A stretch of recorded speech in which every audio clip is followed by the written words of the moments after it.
Ai te ootte sitten niitä draamalaisia, niin onko draamaopiskelu niinku fantsu? Joo, on fantsu, että siellä saa tosi paljon uusia kavereita ja siellä on semmoinen vapaa ilmapiiri. Saa itteensä luoda uudelleen. Joo, sillä on tosi kova pössi.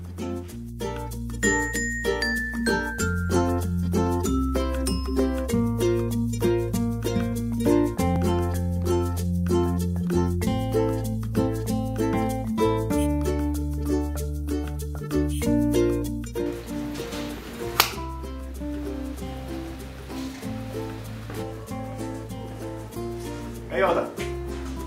Uusia. Tervetuloa lomakäytävään.